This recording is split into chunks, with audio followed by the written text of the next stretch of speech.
دوای هەڵبژاردن هەرێم لە بەردەم تاقیکردنەوەیەکی چارەنووسسازدایە.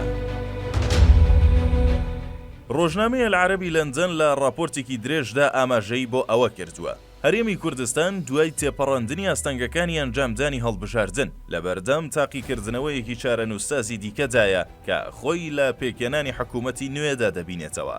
لەبەر ڕۆشنایی ئەنجامەکانی هەڵبژاردن کە تیایدا پارتی دیموکراتی کوردستان سەرکەوتنی بەدەستهێنا بەسەر ڕکابەرە ڕاستەوخۆکەی کە یەکێتی نیشتمانی کوردستانە، ئەوەش پرۆسەیەکی ئاڵۆزە و تەنانەت سەقامگیری و یەکگرتووی هەرێمیشی پێوە بەندە. قورسی پرۆسەکە لەوەدایە بەشداری هەردوو حزب لە حکوومەتدا گرنگە بەبێ لە بەرچاوگرتنی هاوپەیمانی حزبی سەرکەوتوو لەگەڵ هێزەکانی تر کە کورسی پەرلەمانیان بەدەستهێناوە بۆ بەدیهێنانی 50 کۆیەکی پەرلەمان کە پێویستە بۆ پێکێنانی حکوومەت. ڕۆژنامەکە ئاماژەی بۆ ئەوەش کردووە حکوومەتێک یەکێتی بەشداری تێدا نەکات ناتوانێت دەسەڵاتی بەسەر سەرجەم ناوچەکانی هەرێمدا هەبێت. بە دیاریکراویش سلێمانی و هەڵەبجە کە یەکێتی تیایدا باڵادەستە و خاوەنی هێزی پێشمەرگە و ئاسایشی تایبەت بە خۆیەتی. ناوەندە سیاسی عێراقیەکان ترسیەوەیان هەیە حیزبەکەی تاڵەبانی پێکێنانی حکوومەتی نوێ لە هەرێم ئاڵۆز بکات با بەرزکردنەوەی ئاستی داواکاریەکانی و پێشکەشکردنی مەرجی قورس بۆ بەشداریکردن لە حکوومەت.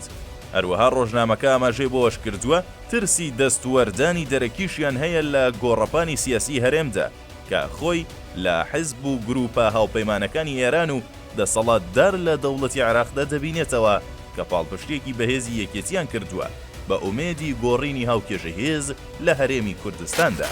ڕاید فەهمی سکرتێری حیزبی شیوعی عێراقی پێشبینی دەکات پرۆسەی پێکێنانی حکوومەتی هەرێم کاتێکی زۆری بوێت و دۆخێکی نوێ بسەپێنێت.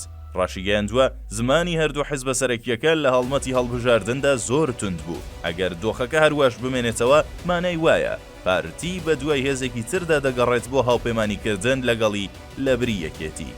هۆشداریشی داوە و لەوەی ئەگەر ئەوە ڕوو بدات مەترسی فراوانبوونی درزی نێوان هەولێر و سلێمانی سەر هەڵدەدات کە دەبێتە هۆی لەتبوون و پارچەبوونی یەکێتی و خودی ئیدارەی هەرێم. ئەوەش پێگەی هەرێم لەسەر ئاستی عێراق و ناوچەکە و تەنانەت نێودەوڵەتیش لاواز دەکات.